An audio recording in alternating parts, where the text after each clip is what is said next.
کہ واللہ عالم، یعنی اللہ بہتر جانے کہ سچ کیا ہے۔ اور شاید اسی وجہ سے کچھ اسکالرز نے یہاں تک بھی لکھا کہ پریگنینسی کئی سالوں تک کی ہو سکتی ہے، جو کہ سائنٹیفکلی پاسبل نہیں ہے۔ آج کے ایپیسوڈ میں ہم عبداللہ اور امینہ کے نکاح کے بعد اب حضرت محمد کی پیدائش اور ان کے بچپنے کی ہوئی کچھ گھٹناؤں پر نظر ڈالیں گے۔ ان کی پیدائش یہ وہ واقعہ ہے جو کئی سارے سوالوں کو جنم دیتا ہے، تو آئیے سمجھتے ہیں اسے۔ حضرت محمد کی پیدائش۔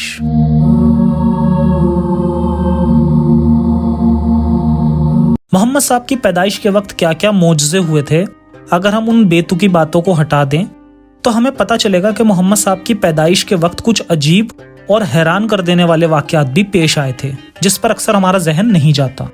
سیرت حلبیہ والیوم 1 پیج 219220۔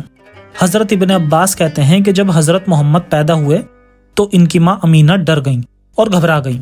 انہوں نے کسی دوسرے شخص کے ذریعے محمد کے دادا عبد المطلب کو بلوایا۔ جب عبد المطلب وہاں آئے تب امینہ نے کہا کہ آپ کے گھر میں ایک بچہ پیدا ہوا ہے جو کہ کچھ عجیب ہے۔ اس پر عبد المطلب گھبرا گئے اور پھر انہوں نے سوال کیا کہ کیا یہ بچہ مکمل انسان پیدا نہیں ہوا؟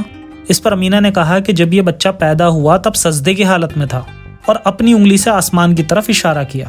اس کے ساتھ یہ بھی لکھا ہے کہ جب محمد پیدا ہوئے اس وقت ان کی ماں گھبرائی ہوئی تھی۔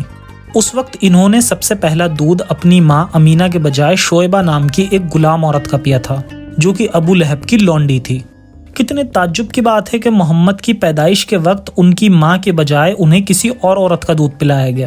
سبھی اسلامک اسکالرز اس بات سے ایگری کرتے ہیں کہ محمد کو جس عورت نے سب سے پہلے دودھ پلایا تھا وہ کوئی اور نہیں بلکہ ابو لہب کی لونڈی شعیبہ ہی تھی۔ ابو لہب رشتے میں محمد کا چچا تھا۔ جب اسے محمد کی پیدائش کے بارے میں پتہ چلا تو اس نے خوشی میں ترنت اپنی غلام لونڈی شعیبہ کو آزاد بھی کر دیا تھا۔ یہ وہی ابو لہب ہے جس کے بارے میں آگے چل کر محمد نے قرآن کی سورہ 111 میں ابو لہب کے ہاتھ ٹوٹنے اور ابو لہب کے ساتھ اس کی بیوی کو بھی موت کے بعد جہنم میں تڑپنے کی دھمکیاں دی تھیں۔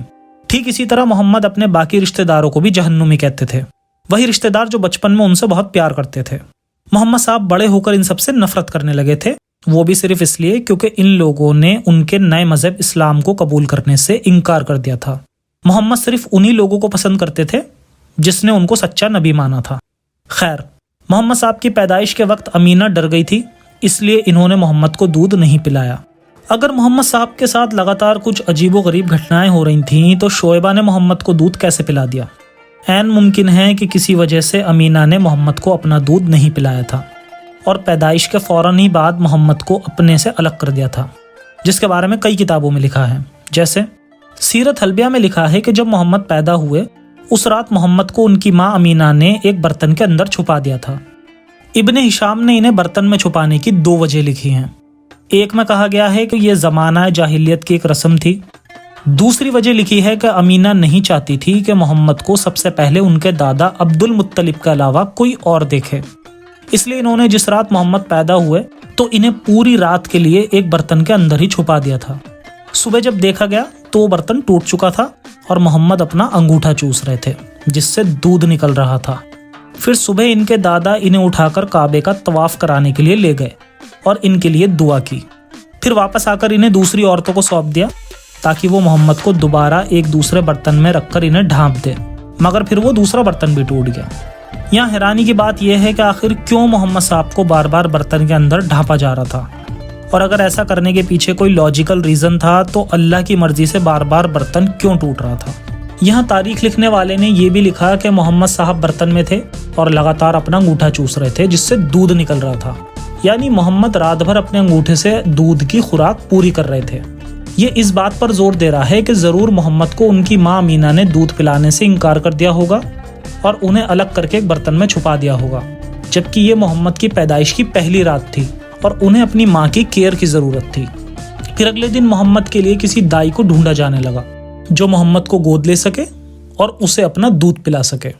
ابن ہشام میں لکھا ہے کہ کوئی بھی عورت ایسی نہ تھی جس کے پاس محمد کو پیش نہ کیا گیا ہو، لیکن جب ان سے کہا جاتا کہ محمد یتیم ہے، مطلب بنا باپ کا بچہ، تو عورتیں محمد کو گود لینے سے انکار کر دیتی تھیں، کیونکہ انہیں بچوں کے باپ سے کسی اچھے سلوک کی امید ہوتی تھی۔ کسی وجہ سے محمد کو ان کی ماں سے الگ کر کے کسی اور کی گود میں دیا جانے لگا۔ اس کی وجہ بتائی جاتی ہے کہ شاید مکہ ایک ریگستانی علاقہ تھا جہاں ان کی پرورش ٹھیک سے نہیں ہو سکتی تھی، اس لیے انہیں مکہ سے دور بھیجا جانے لگا۔ مگر تاریخی کتابوں میں مکہ شہر کے بارے میں کچھ اور ہی لکھا ہے۔ تاریخ یعقوبی لکھتا ہے کہ مکہ بہت ہرا بھرا شہر تھا اور یہاں قریشی قبیلے کے لوگ بھی خوب کھیتی باڑی کیا کرتے تھے۔ خیر، محمد کی پیدائش کے ترنت بعد انہیں اپنی ماں سے الگ کر دیا گیا اور بعد میں محمد کی پرورش اور دودھ پلانے کا کام کئی ساری عورتوں نے کیا۔ الحلابی اپنی کتاب سیرت حلبیہ میں لکھتا ہے کہ محمد نے ٹوٹل 8 عورتوں کا دودھ پیا تھا، اور ایک قول یہ بھی ہے کہ ٹوٹل 10 عورتوں کا دودھ پیا تھا۔ اللہ نے محمد صاحب کی ایک عجیب ہی قسمت لکھی تھی۔ آخر محمد کو اتنی ساری عورتوں کا دودھ پینے کی کیا ضرورت پڑ گئی؟ ایک عورت آرام سے ایک سے زیادہ بچوں کو پال سکتی ہے، مگر محمد کو پالنے کے لیے کئی ساری عورتوں کی ضرورت کیوں پڑی؟ حالانکہ محمد آمنہ کی پہلی اور اکلوتی اولاد تھی، اس کے باوجود بھی امینہ نے محمد کی پرورش کے لیے اسے خانہ بدوش آیا کو سونپ دیا تھا، جس کا نام حلیمہ سعدیہ تھا۔ حضرت محمد اور حلیمہ کی یہ کہانی میں بچپن سے سنتا آ رہا ہوں کہ کس طرح حضرت حلیمہ سعدیہ نے محمد کو گود لیا تھا، اور یہ واقعہ بتاتے وقت اسلامک اسکالرز کا بھی سارا دھیان صرف اس وقت ہوئے کرشموں پر ہی ہوتا ہے۔ حالانکہ ان کرشموں اور معجزات کی بے تکی باتوں کے علاوہ اگر ہم لاجک لگائیں تو اس جگہ کئی سارے سوال بھی جنم لیتے ہیں کہ آخر کیا وجہ تھی کہ امینہ نے اپنی پہلی اور اکلوتی اولاد محمد کو اپنے سے دور کیوں کیا تھا اور حلیمہ کو کیوں سونپ دیا تھا؟ اس سوال پر ایک بہانہ یہ بھی دیا جاتا ہے کہ ہو سکتا ہے کہ عرب میں کبھی کبھی امیر عورتیں اپنے بچوں کی دیکھ بھال کے لیے کچھ پیسے پر آیا رکھ لیتی تھیں، اس سے انہیں بچے کی دیکھ بھال کرنے سے فرصت مل جاتی تھی اور وہ فوراً دوسری بار گربھ دھارن کرنے کے لیے بھی تیار ہو جاتی تھیں، کیونکہ اس وقت میں بھی عرب کے لوگ زیادہ بچوں کو جنم دیتے تھے۔ مگر امینہ کے کیس میں ہر چیز الٹ تھی۔ امینہ بیوہ تھی، اسے صرف ایک ہی بچے کو پالنا تھا، اور دوسری بات کہ وہ امیر بھی نہیں تھی۔ محمد کے پیدا ہونے سے پہلے ہی اس کے پتی عبداللہ دنیا سے چلے گئے تھے، اور نہ ہی یہ کوئی عرب کا کلچر تھا، کیونکہ محمد کی سب سے پہلی بیوی خدیجہ مکہ کی سب سے امیر عورت تھی۔ خدیجہ اور محمد کی شادی ہونے سے پہلے ہی خدیجہ کی 2 اور شادیاں ہو چکی تھیں، جس سے اس کے کئی سارے بچے ہوئے تھے، اور محمد صاحب کی شادی کے بعد بھی اس کے کچھ بچے ہوئے۔ خدیجہ نے اپنے سارے بچوں کو خود ہی مکہ میں پال پوس کر بڑا کیا تھا، پھر آمنہ نے اپنی اکلوتی سنتان کو پالنے کے لیے کسی اور کو کیوں دیا؟ یہاں یہ بہانہ بھی نہیں بنایا جا سکتا کہ شاید امینہ کو دوسری شادی کرنی ہو اور محمد کہیں اس کام کے لیے رکاوٹ نہ بنے، کیونکہ حلیمہ کو محمد کو سونپنے کے بعد امینہ قریب 6 سال اور زندہ رہی، مگر اس نے کبھی بھی دوسری شادی نہیں کی۔ یہ شاید شادی کا ارادہ تھا، مگر کوئی دوسرا شوہر نہیں ملا تھا۔ خیر، حلیمہ محمد کو لے کر چلی جاتی ہے اور اسے خود پالنے لگتی ہے۔ جب محمد 2 سال کا ہو چکا تھا تب حلیمہ نے محمد کو امینہ کے پاس بھجوایا تھا، کیونکہ 2 سال تک بچے کو دودھ پلانے کی عمر پوری ہو چکی تھی، اور اب 2 سال بعد حلیمہ محمد کو لے کر امینہ کے پاس جاتی ہے۔ اب امینہ نے محمد کو لینے سے منع کر دیا تھا۔ اسلامک تاریخ لکھنے والے نے یہ بھی لکھا کہ اس کے پیچھے کی یہ وجہ تھی کہ محمد کے رہنے سے حلیمہ کے گھر میں برکت آ چکی تھی، یعنی اس کا کاروبار اچھا ہو گیا تھا، اسی لیے انہوں نے امینہ کے پاس جا کر محمد کو اور 2 سال اپنے پاس رکھنے کی اجازت مانگی، اور امینہ نے حلیمہ کو اجازت دے دی۔ کیا صرف اتنی وجہ کافی لگتی ہے؟ خیر، اب اور 2 سال یعنی محمد کو اب 4 سال کے لیے اس کی اصلی ماں سے دور رکھا گیا۔ محمد اب قریب 4 سال کا ہو چکا تھا، مگر تبھی اسے ایک بیماری ہو جاتی ہے جس سے اسے الگ الگ چیزیں دکھائی اور سنائی دینے لگی، اور کئی بار محمد بے ہوش بھی ہو جاتے تھے۔ سیرت ابن ہشام والیوم 1 پیج 166 to 167۔ ابن ہشام نے لکھا کہ جب محمد چھوٹا تھا، قریب 4 سال کا، تب یہ حلیمہ کے باقی بچوں کے ساتھ کھیلنے کے لیے اور بکریاں چرانے کے لیے باہر چلا جایا کرتا تھا۔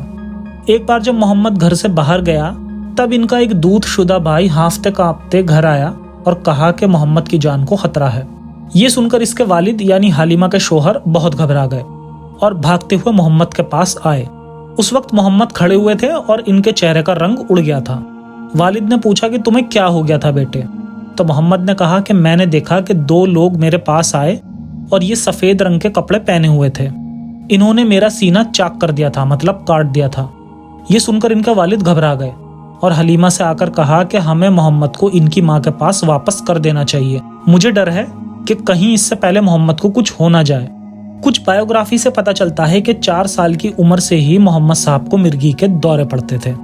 ابن اسحاق لکھتا ہے کہ حلیمہ کے پتی نے حلیمہ سے کہا کہ مجھے لگتا ہے کہ اس بچے کو دورہ پڑتا ہے، معاملہ اور بگڑے اس سے پہلے اس بچے کو اس کے گھر تک پہنچا دیں۔ اس پر حلیمہ پوچھتی رہی کہ کیا ہوا، اور تب تک چین نہیں لینے دیا جب تک کہ پوری بات نہیں بتا دی گئی۔ جب اس نے کہا کہ کیا اس بچے پر شیطان کا سایہ ہے، تو میں نے اس سے کہا ہاں۔ جب محمد بڑے ہوئے تو ایک بار انہوں نے بچپن کی اس گھٹنا کو اس طرح بتایا کہ سفید کپڑوں میں 2 آدمی آئے جو کہ فرشتے جبرائیل اور میکائیل تھے، اور ان کے ہاتھ میں ایک سونے کا پیالہ تھا جس میں برف بھری ہوئی تھی۔ یہ دونوں مجھے لے گئے اور میرے جسم کو کھول ڈالا، پھر میرا کلیجہ نکالا، اسے بھی کھولا، پھر اس میں کالے رنگ کا تھکا نکالا اور دور پھینک دیا۔ اس کے بعد میرے دل کو اور میرے پورے شریر کو اس برف سے تب تک صاف کرتے رہے جب تک کہ وہ پوری طرح پاک نہیں ہو گیا۔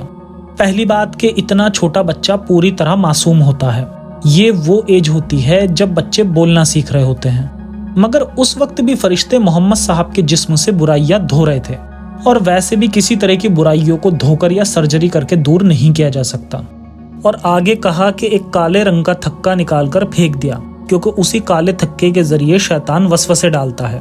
یہ ساری من گھڑنت کہانیاں محمد صاحب کی خود کی سوچ کی اپج تھی، کیونکہ خود آگے چل کر محمد صاحب نے کہا کہ کئی بار شیطان نے انہیں قابو میں کر لیا تھا، جس پر ہم آگے آنے والی ویڈیوز میں بھی بات کریں گے۔ اس واقعے کے بعد محمد صاحب کو آخرکار حلیمہ نے ڈر کے مارے ان کی اصل ماں امینہ کو سونپ دیا۔ محمد اب اپنی ماں کے پاس رہنے لگے تھے، لیکن شاید ان کی قسمت میں یہ سکھ لمبا نہیں لکھا تھا۔ سال بھر بعد ہی امینہ کی بھی موت ہو گئی۔ اس وقت محمد صاحب کی عمر قریب 6 سال کی تھی۔ حضرت محمد کی شروعاتی زندگی درد بھری ہے۔